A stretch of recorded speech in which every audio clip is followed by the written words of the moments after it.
Don't forget, you can reach the latest episode of Potomac Watch anytime. Just ask your smart speaker, play the Opinion Potomac Watch podcast. From the opinion pages of the Wall Street Journal, this is Potomac Watch. Welcome back. Kate, what about the Pentagon's end of this? So far in this program, we've been talking mostly about non-defense spending. This agreement between the president and Speaker McCarthy boosts defense spending by about 3% in fiscal 2024, and that is also below the rate of inflation that we're seeing. And then what about these mandatory cuts if Congress doesn't pass a budget in the regular order? Yeah, Kyle. So I think Kim is right that, first of all, it's an improvement that Republicans kind of broke the logjam known as parity, where every dollar that goes into domestic accounts is paired with one for the Pentagon. I don't think that's, after years of COVID emergency spending, appropriate. I do think this increase for the Pentagon here is basically what it does is basically accepts Joe Biden's budget proposal. Now, in the past couple of years, Joe Biden has been sending over a Pentagon proposal to Congress that represents a real cut and doesn't keep up with inflation. And what happens is Congress adds significant amounts of money to it and has made it, a modest, maybe a 1% real increase, depending on how you calculate it. And this year, we are going to have what doesn't amount to real growth in the Pentagon budget. Now, I think that is a potential risk. And I think Republicans should be out there even now saying, look, this deal is worth it because we have some other priorities here that we get, but we're not currently taking our self-defense seriously. Defense analysts talk, Kyle, a lot about something called the Davidson window, and it's named after a former Navy admiral who sketched out a period of danger in the 2020s over a fight, for instance, for Taiwan, where after the 2020s, China has some demographic problems, the US military gets some new equipment that makes them more powerful, that we're potentially in a vulnerable decade right now, and the need for military power is more acute now than it will be several years from now. Then maybe that doesn't end up to be the case, but that does make this budget a little more risky. So I think Republicans will have to make a larger issue of this at some point. Meanwhile, they will have to play this hand the absolute best that they can in the appropriations process. And that might mean an aggressive reform effort, including shutting down the Pentagon grocery stores and other things that have been politically difficult to do. And last point is on those caps that you mentioned, automatic cuts if 12 appropriations bills aren't passed. I think the Pentagon is probably at a unique risk there because the Democrats could decide to take it a hostage and they won't mind if it gets hit with an indiscriminate cut. That said, Congress does need to get back to regular order, and hopefully this will be an incentive to do so. In the Budget Control Act of 2011, these caps were supposed to be so draconian that they would never hit, and that didn't work out. So I do have some concerns that these caps could hold a sword over the Pentagon, but there's also an opening to do Congress's job, and that would be really good to get back to regular order for spending priorities across the board. Kim, a couple of odds and ends. You made note of some changes to environmental reviews for projects that are subject to federal reviews or require federal permits. How would that provision be enforced? Because the Trump administration, for example, put some limits on how long those environmental reviews were supposed to go on. But the criticism that I hear from people up on Capitol Hill is they're essentially toothless. And then number two, there's also a provision in this deal related to President Biden's desire to beef up the IRS. I wonder if you could explain what's going on there. Sure. On the permitting front, here's the thing that I think matters. First of all, what the Republicans managed to get from this deal was to actually include some new language in the National Environmental Policy Act. This would be the first time since 1982 that there had been a statutory change to that rule. That rule is the thing that often is in the way of any of these infrastructure projects. Sometimes reviews, environmental reviews that are done under NEPA can last 7, 8, 9 years.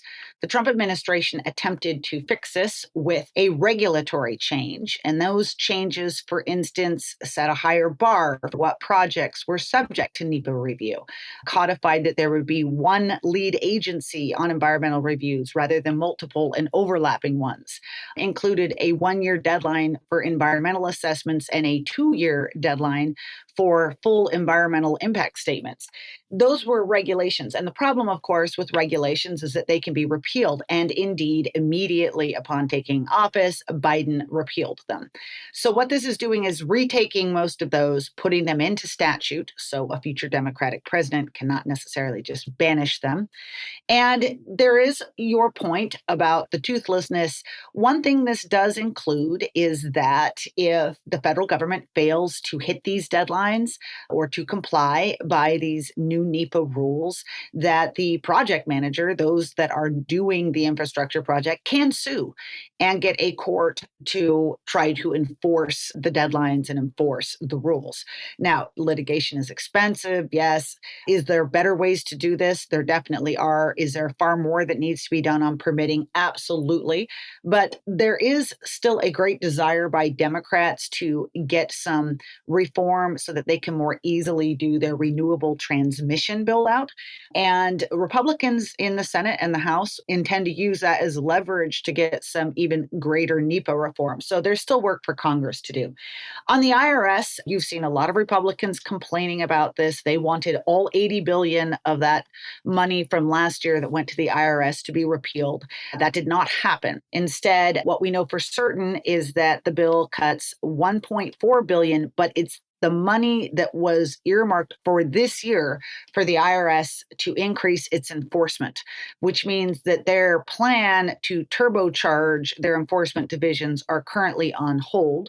Republicans intend to go back and try to get some more. And then also, interestingly, there's already talk among Democrats who are bitter about the money that they are losing in discretionary accounts. They are talking about potentially robbing that IRS fund to try to beef up some of their own programs domestically. So what about the politics here? Because the IRS piece is not the only thing that some conservatives are complaining about. Here is Congressman Ralph Norman on Twitter. This deal is insanity. A $4 trillion debt ceiling increase with virtually no cuts is not what we agreed to. Not going to vote to bankrupt our country. The American people deserve better. Rand Paul also on Twitter says, no real cuts to see here. Conservatives have been sold out once again. And Kate, I guess my reaction is that when this whole process started, as Speaker McCarthy said at the top, President Biden was insisting on a clean debt ceiling increase with nothing in it, saying he would not even negotiate. He refused for a while to even sit down with Speaker McCarthy. And now we have a debt ceiling deal that raises the debt ceiling, as Kim said, it's something that was going to have to be done anyway. And there was probably a majority in the House and in the Senate to do that in a clean way if we got down to hours until the United States defaults. And so instead of that, we now have a deal with spending restraint under inflation, and we have a deal with work requirements. We have a deal with some NEPA reforms. We have a deal with robbing the IRS of funding that Democrats have been giving it. And so honestly, it's more than I expected when this whole process began, and very different, I think, than the kamikaze missions that Republicans have gone on before in these kinds of things, trying to defund Obamacare, if people remember that whole saga. But it does raise the prospect that Speaker McCarthy will need significant numbers, maybe, of Democratic votes to get that across. And President Biden is not exactly running a whip count for it right now. Here he is speaking Monday on the White House. I feel very good about it. I've spoken to a number of the members. I spoke to McConnell. I spoke to a whole bunch of people. And it feels good. We'll see when the vote starts. And look, one of the things that I hear some of you guys saying is, why doesn't Biden say what a good deal it is? Why would Biden be saying what a good deal is before the vote? You think that's going to help me get it passed? No. And Kate, there is some tension there. If you're going to pass this with some Democratic votes, the more that President Biden is out there proclaiming it a great deal, the more likely it is that some of these dissenting Republicans can pick off a few of their colleagues. Yeah. And Kyle, I'm really not sure, when we talk about this being a bad deal, we do have to consider relative to what. And to your point, the president was saying for months that he wasn't going to negotiate at all, that they were going to get nothing, and that he was going to ride this all the way up to the brink and then roll them. And for those of us who have followed this, that was a possibility that it could happen, given the way that it would be spun, the demands of the fear of default. So this is a big achievement compared with that alternative. Now, I understand that this deal doesn't change the fundamental spending trajectory of this country, which would, to do that, you will need to deal with entitlements, which were off the table to begin with. So if you can't touch entitlements, and if the defense budget has a real need, you're really down to a sliver of the federal budget in discretionary spending. So this is not a deal that is going to change that, but the alternative was raising the debt ceiling and getting nothing for it. So I think it's a big improvement over that. I'd also add one more thing, which is just that this is an opportunity to show that Republicans have the ability to hang together on their demands and pass something. Failure breeds more failure, and success, even modest success, even getting only some of the reforms that you want, tends to lead to more success. So for instance, I think this puts Republicans in a stronger position to continue to build on work requirements as part of the Farm Bill this year, to continue to press the case to the public that people who receive food stamps should work part-time in exchange for them if they are able-bodied and don't have kids at home, or maybe if their kids are in school. That's a popular political position.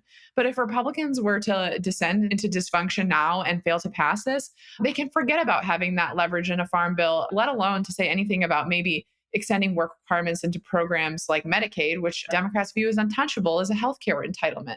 So I understand it can be disappointing to not get everything you want in a deal. But I do think you layer this on brick by brick and you bank this progress now and you try to use some of that momentum to build on it later in the year. Kim, we'll give you the last word. Any thoughts on the politics here? And to the point about success building on success, remarkable now to think back. Kevin McCarthy seems that he's beating expectations here, racking up some political capital, which may help him later when he needs some of those Republicans who are skeptical to take tougher votes, that he's led them to what looks like a victory here in this debt ceiling fight, if indeed it passes. Well, just to give our listeners some perspective, which you don't always get from the press, because the press has a stated interest in turning this into drama and theater, and the default is coming, and will McCarthy be able to get his members on, and there's a White House revolt by progressives.